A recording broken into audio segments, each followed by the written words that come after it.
Shalom, selamat malam kawan-kawan. Sebentar ya, saya cek suara dulu ya. Sebentar ya kawan-kawan, saya cek suara dulu.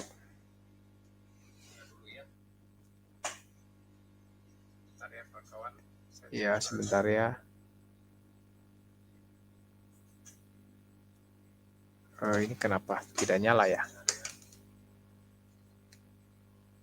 Ya, tes.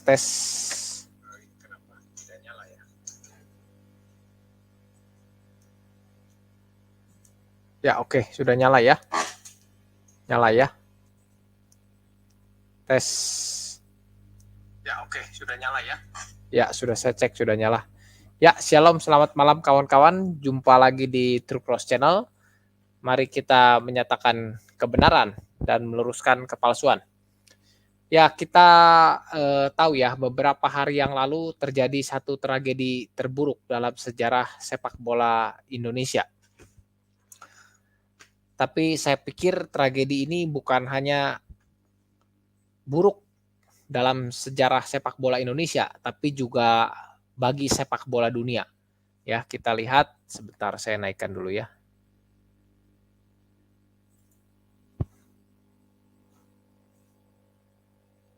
Ya. Ini ya, ini dari Detik ya, Detik ini apa?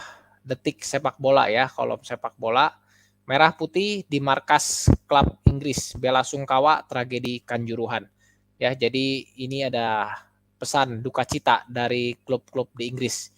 Ya, bahkan bukan hanya klub di Inggris, juga dari klub di Israel ya. Ini dari Liputan 6. Ya, dari Liputan 6, duka tragedi Kanjuruhan Malang, Liga Israel mengeningkan cipta. Jadi tim-tim luar negeri pun termasuk Israel berduka atas tragedi Kanjuruhan ini. Ya, duka ini mereka ekspresikan dengan mengheningkan cipta sesaat sebelum pertandingan. Jadi ini memang satu tragedi besar yang tidak pernah kita bayangkan ini bisa terjadi di Indonesia. Ya, tragedi Kanjuruhan ini tepatnya tragedi terbesar kedua dalam sejarah sepak bola dunia. Ya, sebelum saya lanjut, saya sudah bagi link, nanti bagi ada yang mau masuk beri pendapat, komentar dan lain-lain silahkan ya. Tapi nanti terakhir tunggu setelah saya selesai seperti itu. Nah, jadi tragedi yang pertama itu di mana ya? Tragedi yang pertama. Tragedi yang pertama itu terjadi di Lima, Peru tahun 1964. Jumlah korban tewas saat itu mencapai 328 jiwa meninggal. Lalu satu lagi dengan jumlah korban lebih sedikit dari tragedi Kanjuruhan itu terjadi di Ganam ya. Terjadi di Ghana 9 Mei 2001 di Stadion Accra Sport. Ya, jumlah korban tewas saat itu diperkirakan 126 orang. Ya, kalau Kanjuruhan ini sudah mencapai 180 orang ya dari berita terakhir kemarin yang saya dapatkan. Jadi tragedi Kanjuruhan ini jelas merupakan satu sejarah kelam dalam dunia sepak bola, bukan hanya bagi Indonesia tapi juga bagi dunia. Nah, kawan-kawan, ya sepak bola ini salah satu olahraga favorit saya. Ya, saya juga punya tim-tim idola. Nah, untuk tim-tim lokal saya ini fans beberapa tim besar ya, termasuk salah satunya Arema ya, juga ada Persipura, Persib dan ada beberapa tim lain. Nah, melihat kejadian ini tentu saya kecewa ya, saya geram juga ya lihat kejadian ini ya, bukan hanya kepada salah satu pihak, tapi juga banyak pihak ya. Nah, mungkin ada yang salahkan aparat ya, mungkin ada yang salahkan oknum penonton yang pertama-tama masuk ke lapangan ya, tapi itu ya siapapun nanti yang akan jadi tersangka ya, biar nanti negara yang putuskan. Nah, kalau tidak salah harusnya malam ini ya, ini sudah diumumkan oleh Pak Mahfud MD ya, nanti coba kita lihat terakhir ya apakah sudah diumumkan. Nah, tapi bagi saya begini ya, jadi siapa salah dan siapa benar itu nanti urusan negara, urusan aparat yang menentukan. Ya, nah tapi jelas kita bisa punya opini atau pendapat dan bagi saya sederhana saja bahwa tidak akan ada asap kalau tidak ada api. Jadi memang banyak yang salahkan petugas ya, karena petugas disalahkan karena mereka lepas gas air mata. Tapi menurut saya petugas juga tidak mungkin lepas gas air mata kalau tidak ada api penyulut.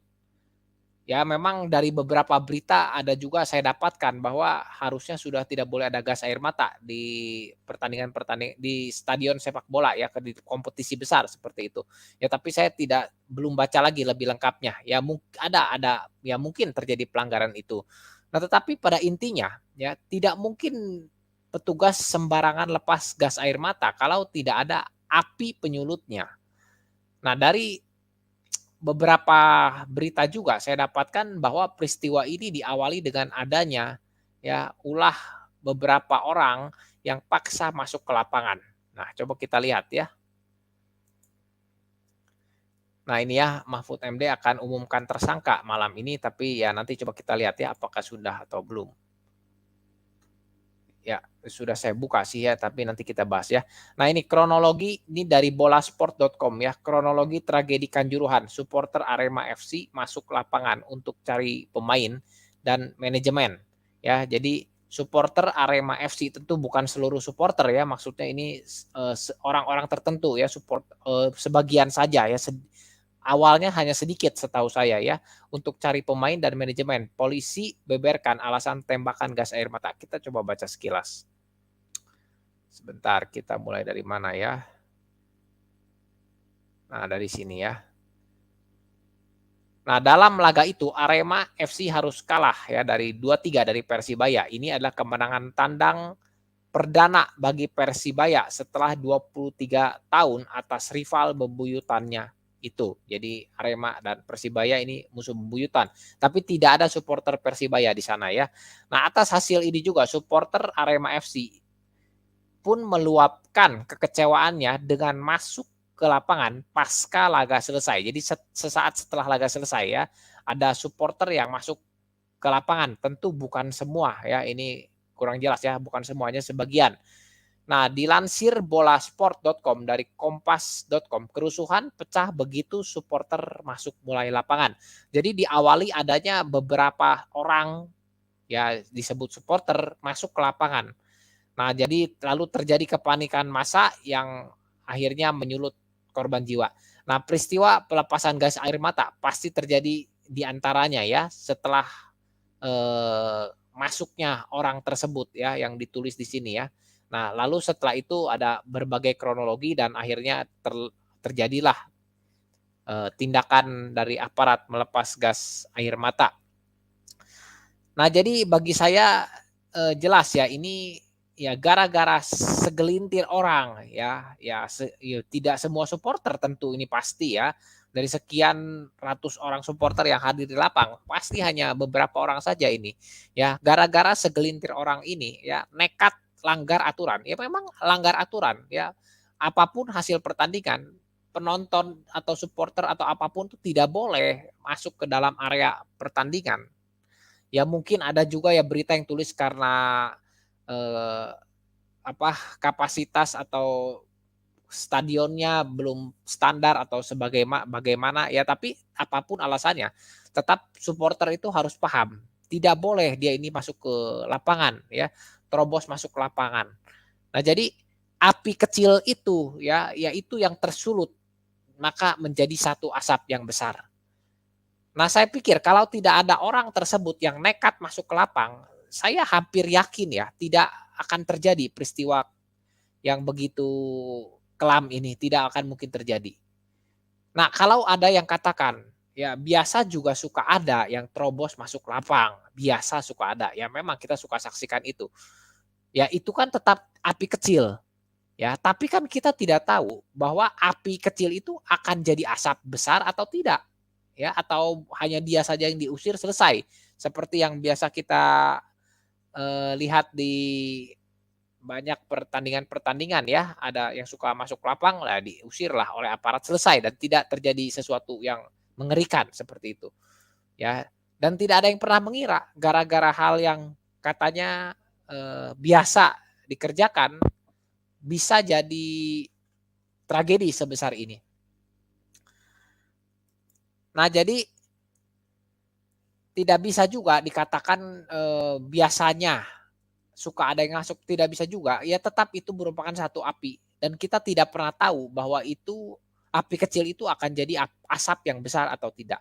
Ya intinya kita jangan bermain api kalau tidak mau terbakar, ya dan tidak mungkin ada asap kalau tidak ada api. Dan kita tidak pernah tahu bahwa api kecil itu akan jadi asap atau tidak, akan jadi asap besar atau tidak. Ya, tetapi kali ini kita semua tahu bahwa api kecil itu sudah jadi asap yang besar. Nah, sekali lagi ini hanya luapan kekesalan saya saja ya terhadap terjadinya peristiwa ini yang seharusnya tidak terjadi, ya. Nah, siapa salah dan benar, ya tadi saya sudah buka ya, sebenarnya sudah ada pengumuman ya dari Kapolri, nah nanti kita baca terakhir ya. Nah, jadi biarlah masalah ini diurus saja oleh negara ya, tapi kita perlu lihat bahwa hal ini sebenarnya tidak usah terjadi kalau orang punya kemampuan untuk membatasi diri. Ya, karena kita tidak tahu, ya kita tidak pernah bisa tahu bahwa api ini bisa jadi asap atau tidak. Ya, tapi saat kita sadar api ini sudah jadi asap yang besar, ya ratusan nyawa melayang sia-sia. Saya yakin sekali banyak yang jadi korban itu bukan yang terobos masuk ke lapangan. Ya, saya yakin sekali itu. Ya, karena juga sudah baca kemarin ada balita ya, ada yang baru bahkan pertama kali datang ke lapangan dan mereka turut jadi korban ya, dan mereka ini tidak turut masuk terobos lapangan seperti itu. Ya, jadi saya sungguh menyayangkan ya, eee, diawali oleh ulah segelintir orang ini ya, karena awalnya kan hanya sedikit yang masuk ya, tapi jadi meluas seperti ini. Ya jadi api itu jadi asap yang begitu besar. Ya harusnya ya sudah terimalah kekalahan, kalau mau protes pun tidak usah langgar aturan, nanti saja protes, kan bisa lewat media-media sosial dan lain-lain pun bisa. Ya dan ya karena mereka tidak bisa tahan dirinya ya untuk segera meluapkan kekesalannya mungkin ya, tidak terima kalah. Jadi mereka nekat terobos lapangan, akhirnya ulah mereka ini jadi satu petaka besar bagi kemanusiaan. Ya jadi inilah yang harusnya dimiliki orang-orang ya, yaitu punya kemampuan membatasi diri. Nah itulah pandangan saya ya, jadi jelas bahwa tidak akan ada asap kalau tidak ada api. Nah sekarang saya perlu bahas sedikit ya bahwa tragedi ini tapi dari sudut pandang kekristenan. Saya saya pikir ya kita sebagai orang Kristen perlu melihat ini dari kacamata Alkitab. Ya mengapa bisa terjadi hal seperti ini? Ya kan orang berpikir, bukankah Tuhan tidak pernah tidur? Ya, tapi kenapa hal ini bisa terjadi? Ya, nah itulah yang perlu kita bahas tapi yang akan saya bahas adalah dari sisi kekristenan. Ya, jadi sekali lagi pembahasan saya berikut ya, kenapa hal ini bisa terjadi? Ini saya bahas dalam perspektif kekristenan dari sudut pandang Alkitab. Nah, bagi Alkitab ini jelas sepak bola ini adalah satu anugerah umum yang sudah Tuhan berikan bagi dunia. Nah, Tuhan kita ini tidak hanya pelihara dan cintai umat pilihannya saja ya, tapi dunia pun Tuhan cintai ya, dunia pun Tuhan pelihara. Jadi Tuhan bukan hanya mencipta, tapi juga pelihara dunia dan ciptaannya. Jadi itulah sebabnya Tuhan sudah berikan anugerah umum bagi dunia ini. Nah, anugerah umum ini apa ya? Anugerah umum ini satu anugerah yang bisa dinikmati oleh semua ciptaan. Ya, baik umat pilihan dan bukan umat pilihan bisa nikmati anugerah umum ini. Nah, apa saja anugerah umum ini? Banyak ya. Ini keindahan alam itu juga anugerah umum ya. Udara ini anugerah umum, matahari anugerah umum ya. Lalu kepintaran, kesuksesan, kesehatan dan lain-lain. Ini semua anugerah umum yang bisa dinikmati setiap orang. Jadi kita sebagai orang-orang Kristen jangan aneh kalau lihat orang di luar Kristen itu juga mereka bisa sukses ya, bisa sehat selalu ya, bisa kaya dan bahkan saya katakan banyak orang-orang di luar Kristen itu pintar-pintar, lebih pintar dari orang Kristen pun banyak ya. Jadi itulah anugerah umum bagi dunia. Ini juga satu bentuk tanda kasih Tuhan bagi dunia. Nah, termasuk di dalam anugerah umum ini adalah jenis-jenis pertandingan ya, termasuk pertandingan sepak bola. Nah, jadi seharusnya pertandingan sepak bola ini menjadi sesuatu yang menghibur dan menyenangkan bagi kita semua. Seharusnya sepak bola ini bisa mempersatukan kita ya dan membuat kita bergembira bersama-sama. Jadi orang harusnya menikmati kebersamaan yang menyenangkan ya ketika kita nonton sepak bola. Ya, semua seharusnya terhibur dengan sepak bola. Tapi faktanya mengapa sekarang sepak bola malah menjadi satu duka yang mendalam?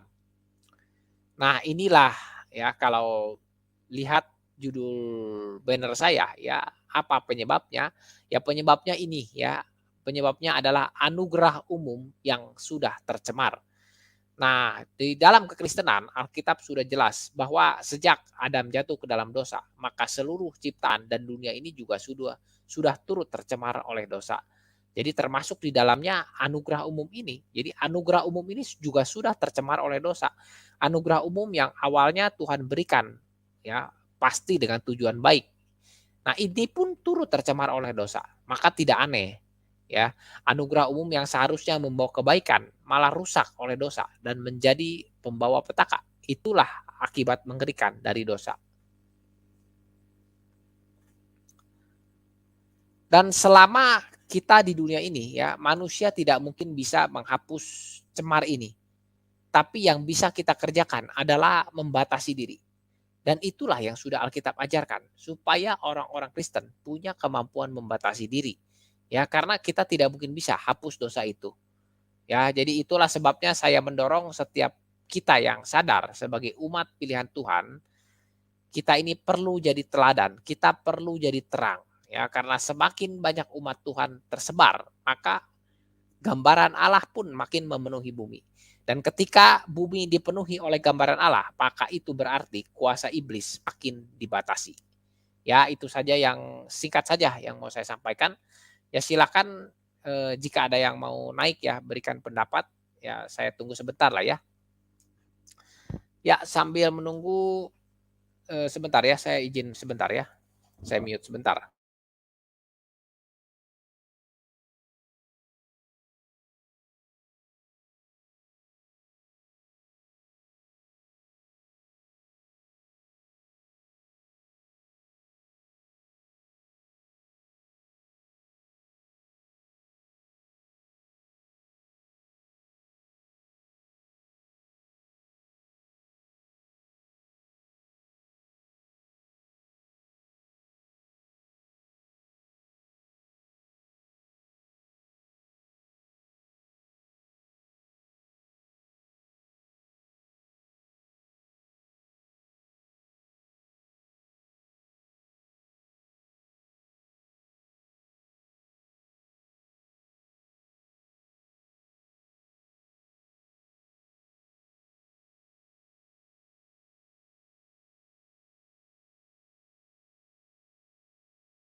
Ya kawan-kawan maaf ya, ada gangguan sedikit. Ya sambil menunggu silakan jika ada yang mau naik ya, link sudah saya bagikan untuk komentari pendapat ya tentang hal ini. Ya sambil tunggu ini tadi saya sudah cari ya bahwa Kapolri ya sudah umumkan ya ini dari Detik News ya umumkan 6 tersangka tragedi Kanjuruhan. Ya ini termasuk Dirut PT LIB ya Direktur Utama PT ini apa LIB Liga Indonesia Bermartabat ya sepertinya ya kalau saya tidak salah ya. Nah, kita sedikit baca ya sambil menunggu kalau ada yang mau masuk ya berikan pendapat. Kapolri Jenderal Listio Sigit Prabowo mengumumkan tersangka tragedi Kanjuruhan Malang, Jawa Timur. Direktur Utama PT LIB Ahmad Hadian Lukita ditetapkan menjadi tersangka. Ya, saya tidak tahu ya kenapa bisa jadi ya direktur utama jadi tersangka ini saya belum jelas ya kenapanya ya. Kita baca saja dulu. Nah, ini berdasarkan gelar dan alat bukti permulaan yang cukup, maka ditetapkan saat ini ada 6 tersangka. Jadi sudah ada 6 tersangka. Nah, ini pengumuman tersangka ini juga karena sudah mendapat pengarahan dari Presiden Pak Jokowi ya supaya ini ya Pak Jokowi meminta tidak ada yang ditutup-tutupi terkait tragedi Kanjuruhan ini. Oh, jadi ini sudah dibentuk ya. Kenapa dibentuk tim pencari fakta independen? Karena kita ingin usut tuntas, tidak ada yang ditutup-tutupi. Jadi rupanya dibentuk tim pencari fakta independen. Jadi Pak Jokowi sudah memberikan arahan ya. Nah, sementara itu Polri terus memeriksa sejumlah polisi. Data per hari kemarin ada anggota Polri yang diperiksa berjumlah 31. Ya, jadi ini diperiksa bukan jadi tersangka, baru pemeriksaan saja ada 31 orang ya. Ya beritanya baru seperti itu ya. Jadi ada 6 tersangka. Ya mungkin ini direktur sebentar mana tadi? Ya mungkin ini ya, Direktur Utama PT LIB Ahmad Hadian tetap menjadi tersangka. Mungkin ini satu di antara maksudnya ya, atau ini di luar dari yang 6 ya. Kita kurang begitu jelas infonya ya. Baru yang kita dapatkan ya. Nah, sebenarnya kalau saya lihat juga, makanya saya katakan ya dari tadi tidak akan ada asap kalau tidak ada api ya. Sebenarnya Kapolres Malang ini sudah instruksikan bahwa anggotanya tidak pakai senjata ya. Ini lagi itu ada videonya ya. Hanya saya tidak ketemu lagi. Jadi memang dari arahannya Kapolres ya sekarang sudah dicopot ya. Kapolres ini minta kepada segenap jajarannya untuk tidak bertindak keras seperti itu ya. Jadi untuk lebih tidak pakai kekerasan lah seperti itu ya, tapi kita kan tidak tahu ya. Nah, itulah yang saya katakan anugerah umum yang tercemar. Ya, betapapun manusia sudah berusaha untuk mencegah hal-hal seperti ini terjadi, tapi karena memang dunia ini sudah cemar oleh dosa ya, dan akhirnya terjadilah hal-hal seperti ini, hal-hal yang tidak kita inginkan. Ya, sebenarnya ya Kapolres ini sudah bertanggung jawab ya. Dan sebenarnya dia sudah umumkan bahwa minta bawahannya untuk tidak menggunakan kekerasan seperti itu ya. Tapi ya apa bisa dikata ya.